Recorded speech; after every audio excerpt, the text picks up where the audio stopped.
Great to see networking, but we need you to stop now. All right, thanks again. We are reconvening. At this point of our conference, this is our 10th annual forum. NAWHC was formed back in 2012, so this is our 10th year. And we wanted to take this opportunity to celebrate it with those people who were the founders and leaders of the organization and brought us to today. And each of them will have something to offer and contribute. So let me just introduce them to you now. First, we'll have John Neuberger, who's still in Wisconsin. He's joining us here, and he'll be speaking in a moment. We have John's with Quad Graphics and was the first chairman of our board. We have Mike LaPena Associates from Grand Rapids. Mike is a co-founder. We'll talk a little bit more about how that began. Jim Sheeran was with the Miller Coors, now Molson Coors, was the second chairman in Milwaukee, followed by Carly Deer, who was at that time with Target Corporation, head of benefits, and she was our third chair. And then, of course, today we're pleased to have David Hines from Metro National School Board. So with that, let me just, I'm going to kibitz a little bit Mike LaPena here. Back in 2008, as some people commented, I was the CEO of the Midwest Business Group on Health, a large business coalition in the Chicago area. It had about 120 large and jumbo employers covering about 4 million lives, spending over $5 billion on healthcare. And at that time, we surveyed our members and we found back in 28 that about 24% had some health providers at the worksite. So at that time, we created a special interest group of those employers so they could talk to each other. And I started getting calls from around the country from other employers who said, gee, I heard about your roundtable. I don't have anybody to talk to about this. I'd like to learn more how I can take more advantage of the on-site clinic we have or change our on-site clinic to deal more with primary care. It's been occupational health. Well, around the same time, Mike LaPena contacted me and said, I'd heard about your roundtable as well, and I'm working with employers. And it took about 3 years, but we ended up creating the National Association of Worksite Health Centers. So I'd like to start out with getting Mike's approach. Mike at that time was working for some very large employers in this area, and he wrote the first book on worksite health centers, and he coined the phrase employer managed healthcare. So with that, Mike, give us your perspective of what it was like to, and what your thoughts were beginning on this organization. Well, Larry's given a pretty noble background. Mine was rather simple. We're a consulting group, a small boutique consulting group, and we were looking at this as an opportunity for consulting like we did every day. We woke up and wondered about what's our next step. And at some point in time, we connected with Quad Graphics and John Neuberger, and for the initial 7 or 8 months, we worked with them on a joint venture between their organization and the Franciscans. After that, I decided we didn't know that much about it. Frankly, we knew a little bit more than a printing plant. We knew a little bit more than the Franciscans, but that qualifies us to be a consultant, I guess. The thing that I did was I called all the programs that I knew of together in a conference, actually the first conference on worksite health. These were medical directors from around the country. And it was held in Chicago at the Hilton. And I realized I don't know anything about conferences. I thought I did, but I lost $30,000 on the conference. It was a very, very successful conference, and it was an absolutely devastating experience financially for us. But it spawned lots of contacts, and I decided I've got to find somebody who knows how to do this stuff, conferences and things like that. And I looked at the national level, there was no one. And the National Business Group on Health was doing a lot of political stuff, so I didn't want to get involved in that. But Midwest Business Group on Health was really doing some important and exciting stuff. So I thought maybe this guy, Larry, I can foist this thing off on him. So I contacted Larry, and he had a very attractive thing. He had some extra office space in Chicago. So I thought, well, I could camp out here occasionally. So in any case, Larry really took hold of this thing and advanced the process. And it was a joint venture, which Larry calls it a joint venture, but it was really a lateral handoff to Larry, who launched this thing and really saw the vision and took it from there. But I think that this success is largely due to his involvement and really the leadership of this team right here, because they were looking at it from an employer's perspective, which we always did. And I wrote the book, which I downplay now because I made so many bad projections in the book. And I missed so many important projections. We may get to that later, but I want to move this along. But that was the inception, was a bad, of outstanding conference with medical directors from all across the country coming together to share ideas, just as you're doing now, and finding out that there were some great things happening around the country. And that inspired us to continue to work with employers, which we did earn some money from, so I have to admit. And then the book, and then my string of projections, which were way off the mark. And then trying to understand better how we could keep this thing going, largely credited to Larry and to the leadership that emerged from this process. Thank you. Mike is not, he doesn't talk a lot about himself. He's like that old country doc who does master surgery. He was working for BP Amoco and Toyota, and just some other minor firms in this area. So Mike and I got together, and then the question was, what do you call this organization? Well, Mike had a website called onsiteclinics.org. Well, maybe we'll call it the On-Site Clinic Organization. But somebody had used that anagram, and thank God we didn't do on-site, because now we're in the near site and shared and mobile and virtual, so I'm glad that didn't work out. So we came up with the National Association of Worksite Health Centers. So, you know, then you're thinking, well, what's that anagram like? NAWHC. Well, anybody a Star Trek fan? Star Trek fans here? Okay, Star Trek fan. What is Nawak and Klingon? Okay, for those who don't know, the Klingon is a race that the Discovery and all the Star Trek fans were competing, and they joined. Well, turns out years ago, I took my kids to a Star Trek convention, and sure enough, we bought a Klingon dictionary because they actually created the whole language. And when I say Nawak sounds Klingon. And sure enough, NAW in Klingon means access. So we found the right organization, very pretty organization. You can all blame so you're all members of the Klingon Empire if you have a clinic, and remember this.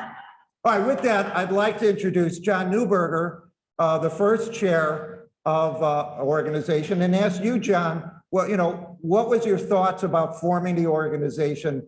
What problems do you think could be addressed, and how did we first get people to participate? John? Thank you, Larry. I do like to acknowledge, I mean, the leadership of both Larry and Mike, and certainly all the board members over the years who have contributed to the success of NOC. I had no idea it would be this large as we started out and talked about this, because I remember those discussions going back 11 and 12 years ago about forming this. So a lot of credit to you guys, to the board, the initial boards, and the boards that go on today, and all the members who have contributed to the success of NOC, which is pretty impressive. Like everyone else in this room, I think I started out with two concerns that I saw as opportunities with this association. The first was, as you hinted earlier, Larry, was that we were working alone. That most of us in our companies are working with on-site care, doing a variety of things, and you feel alone. That there's really no one you can talk to generally. I describe it as similar as digging your foxhole every day, your head's down, and you're just working hard, and every once in a while you stick your head out to find out if anybody else is experiencing the same things you are with regard to on-site care. What are the opportunities? What are the successes? What are the missteps? that we're all doing together, but yet we never share those ideas, never share the opportunities that we see on our site, but don't see maybe even across town or certainly not nationally. So the first thing for me in the formation of this association was to bring people together, not only from a local or regional perspective, but from a national perspective, that we can talk about and learn from each other, because we're the people in the trenches. We're the people working on this every day with the success and failures that we all experience, but yet no way to share that. So I think NAWC has been very successful in doing that, and the conference today is an example of that. The other challenge I think we all had, but certainly had back then when this was really a new concept, was how do we demonstrate value? How do we demonstrate an ROI? And I think all of us are challenged in our various companies of demonstrating the success and the value of what it is we're supporting each day. And I certainly had different discussions with our leadership and then different discussions with the CFO in terms of how to demonstrate an ROI. And we all know that that can be a challenge sometimes. And so back then, we didn't know how to do that. There were some ways that we all went around trying to demonstrate that, but also felt that we needed an association that could do something definitively or share the experience of how to demonstrate value to the companies that we report to. And at the time, I mean, as I say, it was all over the map, but I think NAWC was great in terms of, giving something to those champions in each of the companies who can go out and demonstrate to their company and also to the provider, to the vendor, about things that you expect and things that you want to measure in that on-site clinic. And that was part of the reason I really felt strongly that we needed a national association. Great, thank you, John. So we were built as a purchaser organization on building accountability, but we were at a formative stage. And then when Jim Sheeran from Miller Coors became chair, we were still housed in Midwest Business Group, and just starting out, we had, I think, 12 or 15, 20 members at the start. So Jim, your perspective on your time and what you envisioned for the organization. So it was an interesting time. So first of all, why did I join? We talked about that. If you know Larry, he has a way of asking you a question where you can't say no to, right? And so when he asked me to join, it was like I couldn't say no. Plus, it's pretty cheap. I mean, when you think about what the dues are for this organization, it was value, and just to start out with. But really, for me, it was about making mistakes. So although we were in, I don't know, our 6th year of the journey, I still didn't think I was getting it right. Right? I'll tell you a story. My very first budget, talk about budgeting and ROI. I forgot to budget for all of the supplies that you need to start a clinic. Oops, that doesn't go over very well. I had this notion of if you build it, they will come, the field of dreams. Well, that didn't happen either, right? So I kept making mistakes, and it wasn't the vendor mistakes, it was Jim's mistakes, or it was Molson Coors mistakes and how we approached the clinic. And I thought there had to be a much better way. And just at that time, I don't know if it was John's idea or your idea to call me, and it was a call, it wasn't a letter, right? And so that's what brought me on board. And then when I became president, we were in a transitional stage that scared the hell out of me, to be honest with you. I'm a finance guy by background, right? And at that point in time, I won't use the word offshoot. That's not really correct. But we had a very close affiliation with MBGH, right? Obviously with Larry as the CEO of that organization and now heading NAWC.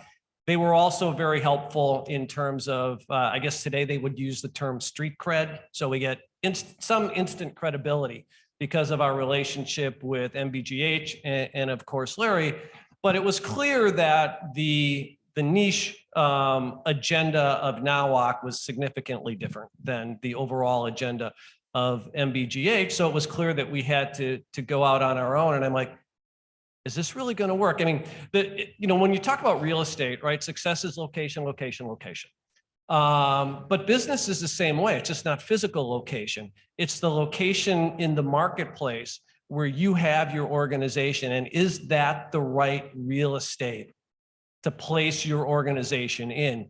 And when I looked at that, I said, you know what? I really think we've got the right location.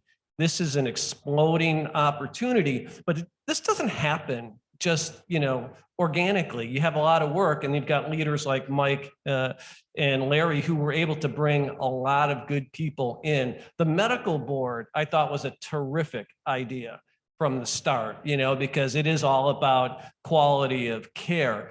But I was worried that, Larry is very generous, but he's not free, right? And so you had to worry about the whole financial aspect of this. And Larry reminded me, I forgot actually, that all of these conferences that we now partake in, the World Congress of Health or whatever they are, we used to pay. I forgot. We used to have to pay to go to those and present because no one knew who we were. But over time, as the momentum built and we started to talk about who should be in the organization, right? There's that whole issue.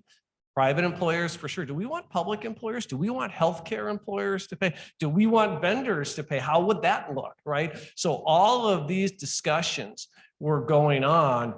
And I have to say, at the end of the day, through instinct or good judgment or whatever, we made a series of really good decisions, I think, in how this organization is run and the value, all of the things you see on the website today, the tools to think about when you're thinking about an on-site clinic, how to do an ROI, what you should think about there.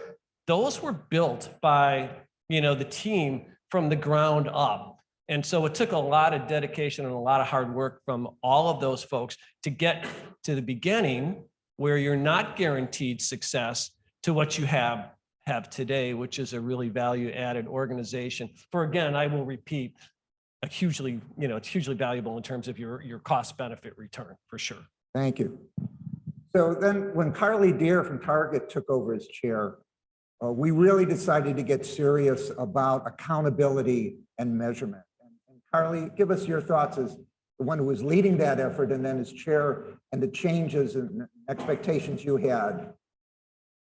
Well, I think, John mentioned it and others that you need to be able to somehow calculate the value of investment on an on-site clinic or near-site clinic. And so we really went about the process of how do we actually create a guidebook for this. So over months and months and months, a small group of us got together and really put together the guardrails about how are you going to do this? How can you apply this to your specific organization? And I don't know what iteration it is in now, but seventh. So we continue to evolve over time to make sure that it still makes sense and resonates with all of you. And so you can take that back and apply.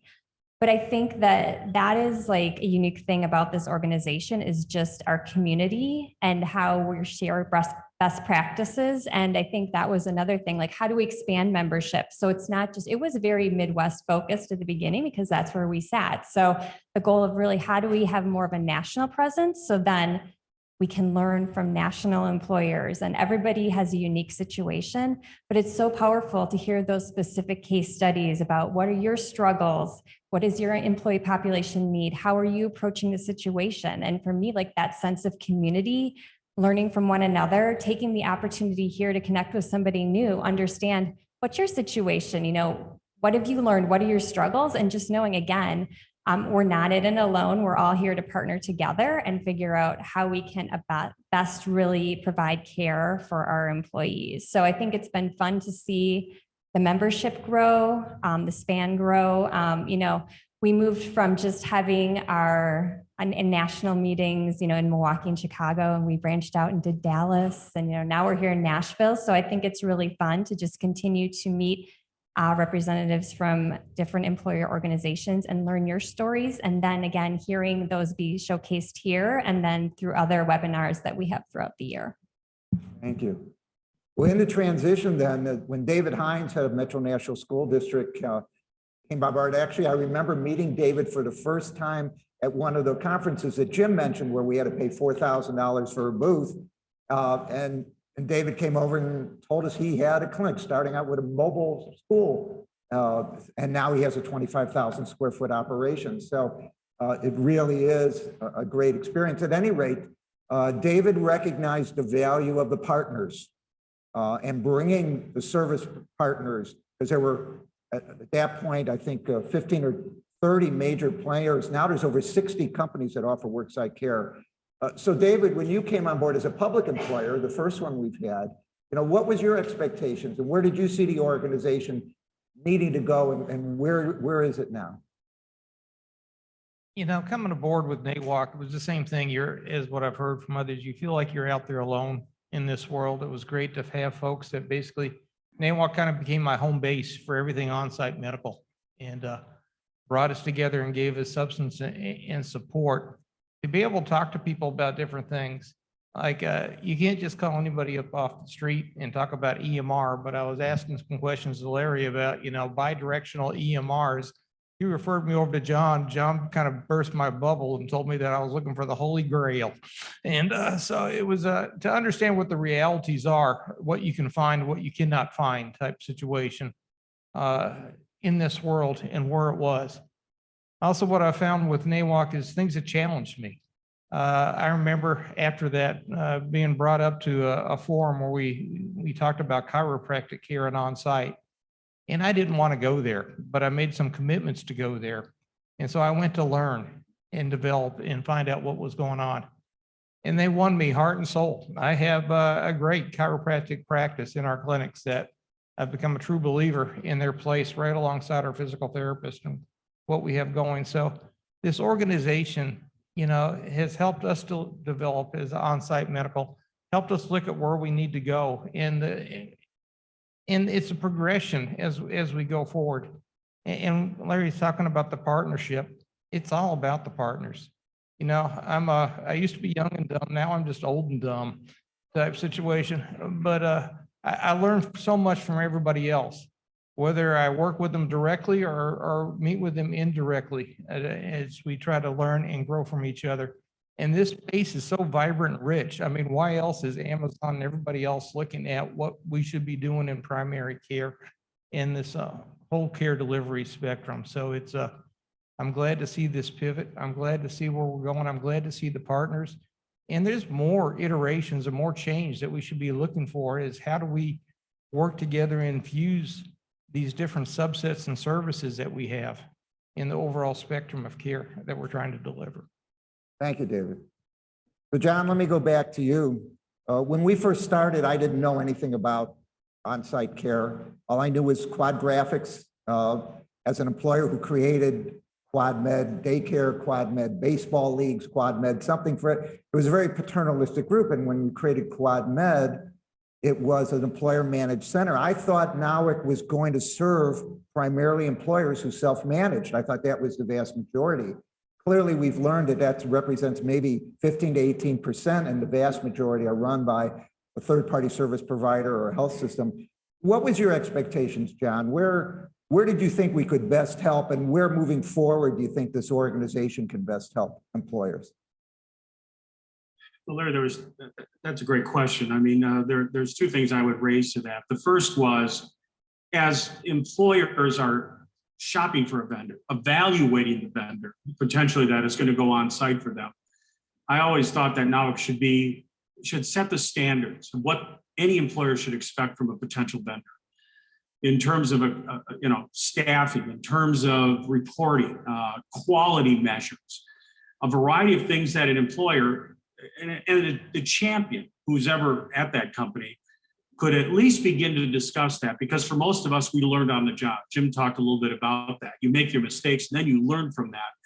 But having someone like this association available as in the handbook would be, here's 10 things you should be thinking about from as you hire or evaluate your vendor annually. So that was clearly one of that, because you're right, as all of us who are employers hire someone else to do it. The question is, are they really doing a good job? Are they doing the best job for me? And am I a good partner in terms of working with this particular vendor? The second, which I thought was very helpful, and I think a couple of you guys mentioned it, was innovation. The question is, I've always thought that innovation is going to be driven a couple ways. One is from us, from the employer side, things that we want to see, things that we hear about. And the other from the provider side, which is saying, listen, we have 10 clinics, 20 clinics, 30 clinics, whatever it is, but let me bring to you some ideas that will improve the care or the quality of care or the kind of care, like virtual as an example, that we can change the game. You know, we can make this more appealing to a broader group within your population than necessarily we've done in the past. And, you know, different age groups respond differently to different services and, you know, things like that. So I thought innovation was another one here to say, here's where we are today. Where do we want to be with on-site care tomorrow or like 5 years from now? And give employers an opportunity to think strategically, future-wise, versus just getting through the problems of today. Because the goal is we want to be a different, more innovative, more productive, more quality-driven company or on-site care than we are today, let's say 3 or 4 years from now. Great, thank you. So Mike, where is the need for, what's the next step for NOWIC and for employers and their vendor partners? Where should we be going? Well, it's funny, Larry, because I just started out my comments by saying I had been wrong about all my projections and predictions. So now you're asking me, but I think that the strength is when I first got the doctors together, I expected them to collaborate, but we were thinking, of course, that there was the old company doctor, but I found out that these doctors were really population health doctors. They were dealing with the perfect HMO population, a captive population that you could fuss around with provision of care and provision of services, and then giving yourself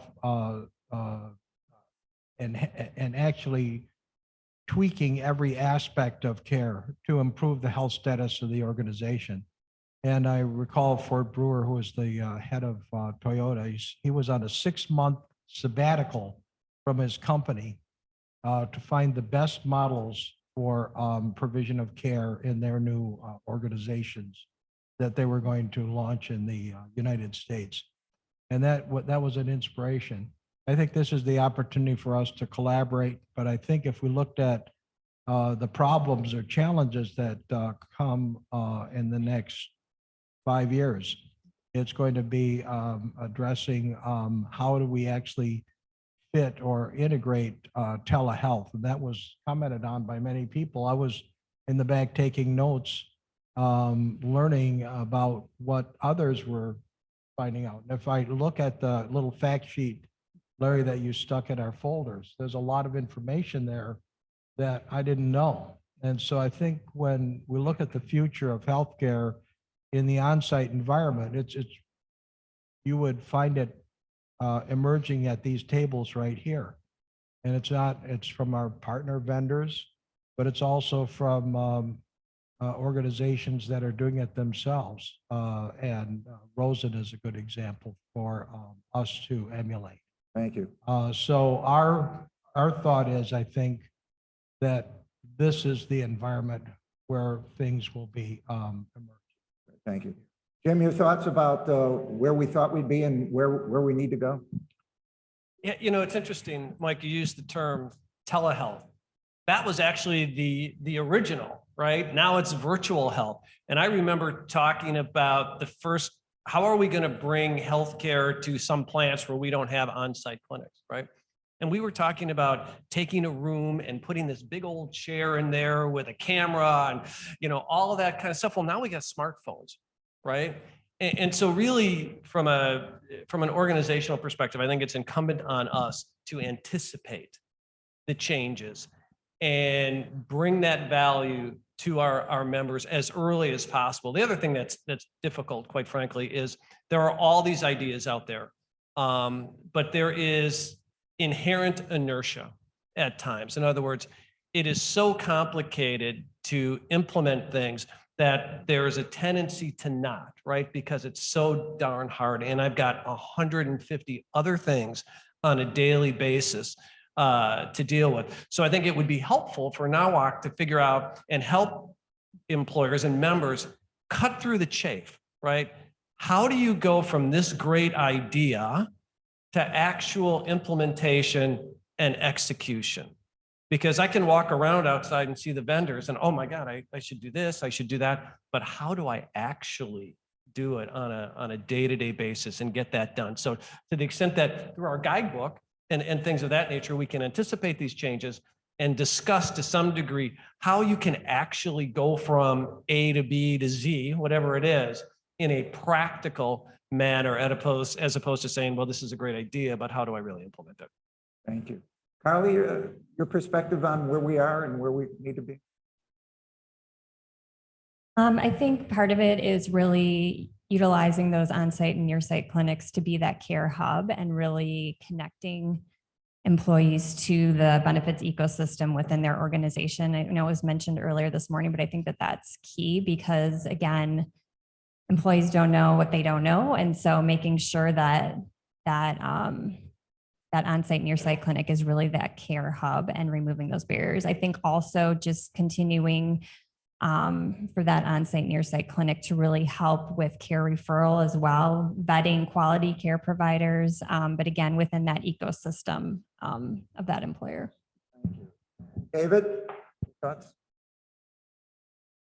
You know, the way I kind of see the thing, and it gets back to this whole care hub concept, and we're trying to do more to work upstream. We've done telehealth with endocrinologists now, clinic to clinic, and basically consultative with our groups. We're finding things like we're having these groups now of our diabetics meeting together with the endocrinologist in group settings in our clinics, and that they love it. They're encouraging, they're helping each other. And so there's this other dynamic. There's understanding where we are on helping out with social determinants of health. One of the things I learned as I looked at our data is, by grace of God, we're actually in places where our clinics were placed in areas of high need.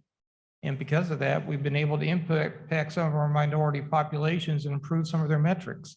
And we have a lot more work to go, but it's helped us out, and we need to understand what we can do to actually move things ahead. And then just understand a lot of the sensitivities that go along with that, and take a step up beyond typical medical care into the true nutritions, the helping out, the understanding the home environment and things. Getting back to that discussion about that, you know, the medical doctor there, the company doctor mindset. So there's a lot to do. And then I even get into integrating downstream. We're doing a lot with value-based bundles, from maternity care to bariatric surgeries. And how do you actually kind of, this is part of the on-site medical is a central part of this system, but how does that also connect back with everything else that's going on? And looking at even what happens in the hospital pre and post the hospital, how can we be an adjunct? And I could keep rambling, but I will stop right now. Well, and you're in Nashville, you can ramble. That's all right. That's what I've learned.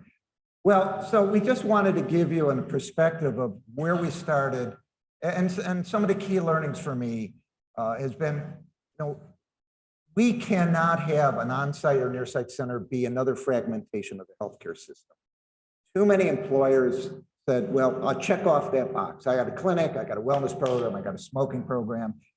And their data is all over the map. They got the smoking, the diabetes, the obesity program, the EAP, and nobody talks to them. And one thing I've learned is that the most successful centers and our leading members are those where everything feeds into the EMR, the hub of the center. And there's a hub and spoke strategy where they have these other vendors or partners. They surround perhaps with near-site centers where it's an on-site. They have the virtual care, but all the data goes into the approach, because the holy grail for us has to be population health management. And you can't get that if you got your data all over the place and nobody talks to anyone. The key is having these vendor summits and having all your vendors feed everything into the center. And also have your employees tell their doctors. And the other interesting thing we've learned is 40 to 60% of people who use our member centers don't have doctors. So you have to get them physicians. And those who do have doctors need to know there is a center, so that the tests and the results the doctor has can be implemented by the center staff, and vice versa. The staff needs to know what goes on in the doctor's office. So integration of care is key. And that's what NAWHC is all about: integration and access. And we know that when people leave the work site, they're gone 3 to 4 hours. They go home, they feed the dog, they don't come back to work. The more that you can keep them on the work site and offer all the different things that they leave the work site for, picking up a drug, device, rehabilitation services, chiropractic services, pharmacy services, testing services, the more you can do, the more value it can hold. So I hope you Get involved in our organization if you're not already, and I hope you learn more of what's going on here. I mean, let's thank the leadership that became us this way. So thank you, David and Carly, Jim, and John, very much. Thank you. So with that, we're going to break for lunch.